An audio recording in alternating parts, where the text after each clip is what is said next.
Hello ladies and gents, and welcome to this week's overview for our English 235 class. Hope you all had a great weekend and got a chance to soak in some sunshine, or at least enjoy the lovely rainstorm we had on Saturday. This week we are going to be talking a bit about APA formatting, which I'm sure is all of our favorite things, right? Standard formatting procedure, fabulous. You may have had experience with alternative formats in the past. The most popular writing formats are APA, which we're using. It's used in composition programs, in most of the sciences, and in most of the social sciences. So if you're in any programs that fall under that heading, you're going to be writing primarily in APA style. You may have some experience with MLA style. That's traditional for composition programs. So English classes, English 101, 102, those kind of things will use the MLA style. However, many composition programs are even phasing that style out and leaning more toward the APA style. So it's a really good idea to get a handle on this style because it's used widely across not only the academic spectrum, but across the sciences and social sciences as well. You'll also maybe run into Chicago style. That is probably the least popular of the three options and is mostly just used by history programs. So those are the traditional styles that you'll see in your academic career. We will be focusing on APA style in this class. So this week is all about APA. And so if you check out your textbook, there's a great APA guide there. There's also a couple fabulous websites that'll walk you through APA style as well. If you go to the OWL Purdue APA page, this is probably my favorite resource just because it's easily navigated, has a lot of helpful tips and hints, and can give you a lot of resources to be successful. So the APA style guide from Purdue University, their online writing lab, is a great place to get started. We are in the 7th edition, so watch out if you've got outdated handbooks at home. There are some significant changes from past editions, so do make sure you're using the 7th style here. You'll find that there's a nice overview and a workshop.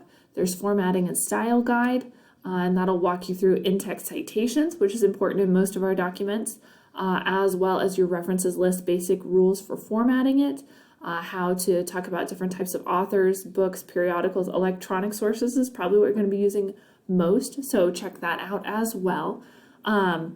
There is a portion for footnotes and endnotes. We're not using that in our particular style of writing, so you can avoid that section. We're just going to be using in-text citation and references pages for our work in this class. Lots of great resources for you here. Do make sure to check them out if you need some help with your formatting. These pages have a ton of good information, so just scroll down, find the sources that best fit what you're working with, follow their citation guides, and you should be good to go. So all of that's available for you here on the Purdue Online Writing Lab as well as in our textbook. This week you're going to be working on that documenting sources in APA assignment that's going to be due on Sunday. So if we take a look at our modules, you'll see that there's some supporting materials for this section as with all of our sections. The modules tab should be one of your favorite places to go now. So we finished our intro, we finished our professional letters, we've done our writing definitions and our abstract and newsletter. We are now on to APA style. Look at all we've accomplished so far. Are we feeling proud? We should be feeling proud. Pat yourselves on the back. Good, happy feelings. We are just trucking forward in this class, so that's great. There is a couple PowerPoints for you here. How to Write with Style talks about some of the rules of APA formatting. Some of the guidelines might be helpful for you, so feel free to check that out, as well as documenting sources in APA. This is more of a practical approach. Specific examples of specific source types to help you as you move into your assignment. Here is a doc version of your documenting sources in APA assignment, as well as a sample APA formatted paper, some citation activities if you need some practice, as well as a note on plagiarism. So lots of good resources for us here.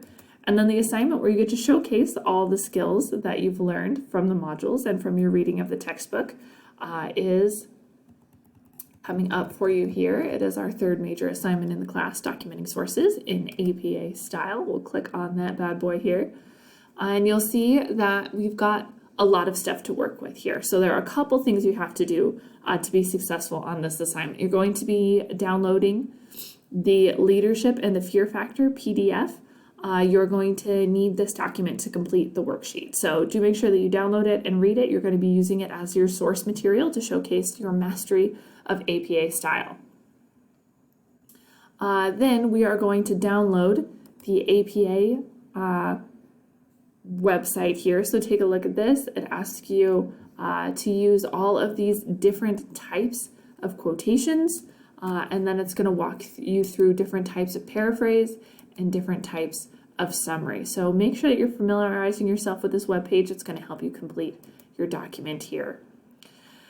So once you've read through the article and you've looked at the website, you've familiarized yourself with your reading of the textbook, then you're going to want to complete this worksheet.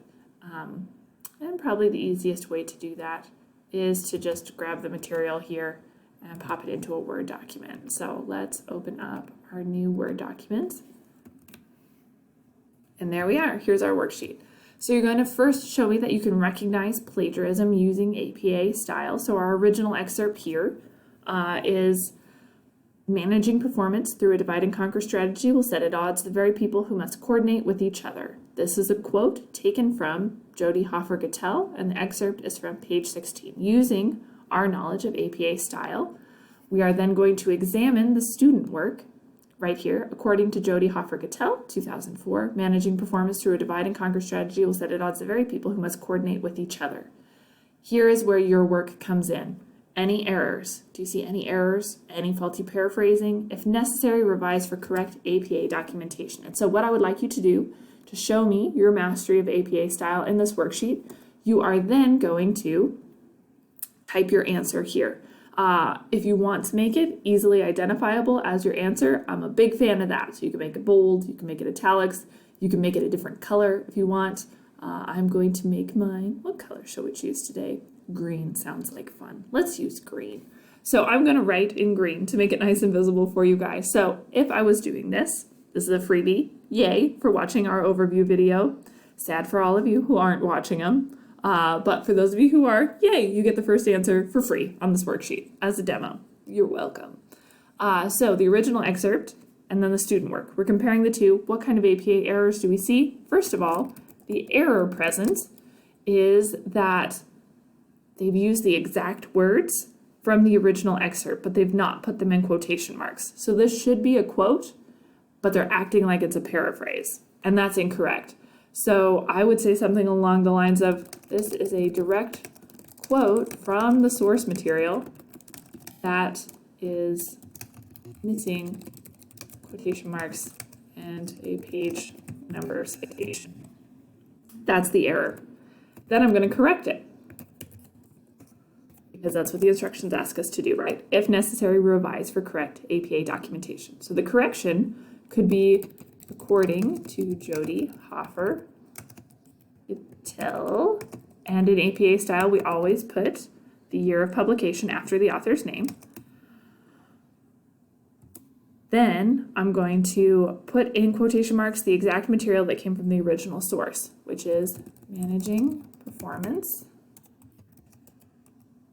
through a divide and conquer strategy will set at odds the very people who must coordinate with each other.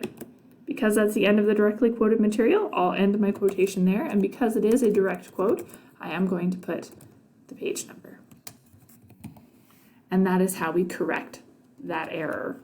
If you like to set things apart like I do, I'm a very visual person, you can bold those things if you want.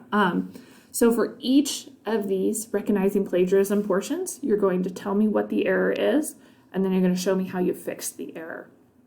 That's how you earn the points on this assignment. So you're going to get to demonstrate that skill with student example 2 and student example 3. Then we're going to move on to the quotations section. This asks you to write a quotation of one complete sentence, your choice, which is why you need to download that Leadership and the Fear Factor article. Use a signal phrase that includes the author's last name, followed by the year of publication in parentheses. Cite the page number at the end of the sentence. So I just want to see that you can use our APA style incorporation of sources. So use an intro phrase, something like, according to Jody Hoffer-Gattel, you put the year of publication in the parentheses, and then have your direct quote and put the page number at the end to have APA style here. Once again, freebies. Yay, aren't you glad you watched the video? Number 2, write an original sentence that includes a phrase of 3 or more words from a sentence in the same article. This is trickier because I just want a fragment of a quote here. So 80% of this sentence should be your own words. I just want a quote fragment that says, I can use the ideas from this article, incorporate them into my own writing, and still give credit where credit is due. So I want a short quote fragment embedded in your own words in this particular example. Do make sure to still follow APA format, where you have the year of publication following the author's name and a page number at the end of the sentence that includes the quote.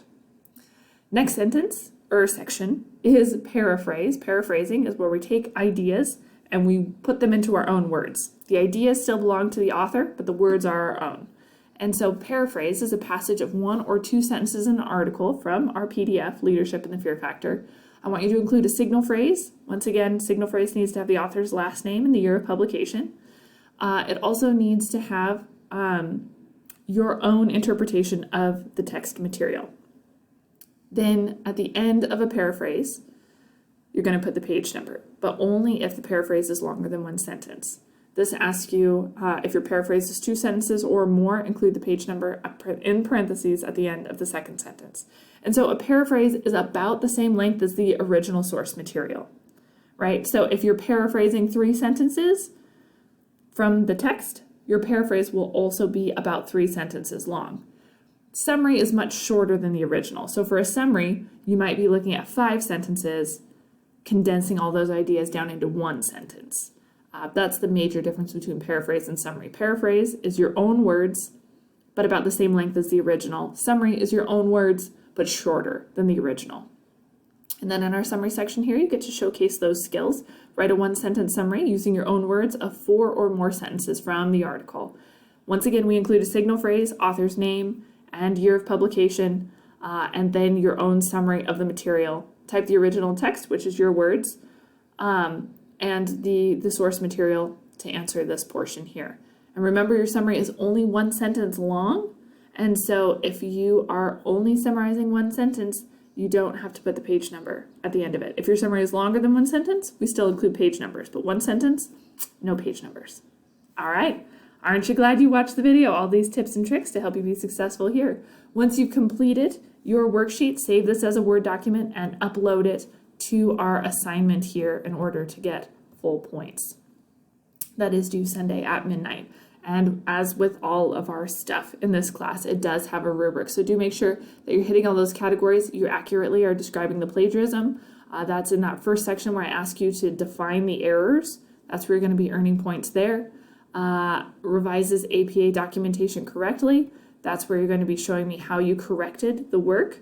So do make sure both of those things are taking place in this first section. Then the subsequent sections, the 1-sentence quotation, I'm looking to make sure that you're using APA style, that you're embedding your fragment quote in your sentence nicely, and I still am looking for grammar and punctuation, so do make sure that you're carefully proofreading everything you're writing.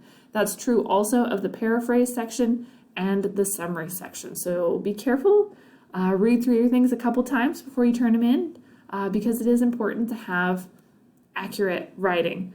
As we learned at the beginning of the class, if you watch the Intro to Technical Writing PowerPoint, there was a dairy that had to pay out millions of dollars in settlement because someone forgot to put a comma in a contract. That's an expensive comma, guys, right? So do make sure to proofread carefully, especially in the technical editing realm. I know many of you are taking this class because they're skills you're going to need later on in your business career or in your medical career or in your engineering career, whatever goal you're moving toward. You may have to use these skills, so careful editing, careful proofreading are always essential to help us be successful. So do carefully proofread before you turn in this documenting APA sources. Once again, APA references in your textbook, as well as our online OWL Purdue resources. So use both of those if you have any questions about our APA style. So use the modules, use the assignments tab to help you be successful. This week we are primarily focusing on APA format, so spend your time in that area, in that mental realm, and work towards that as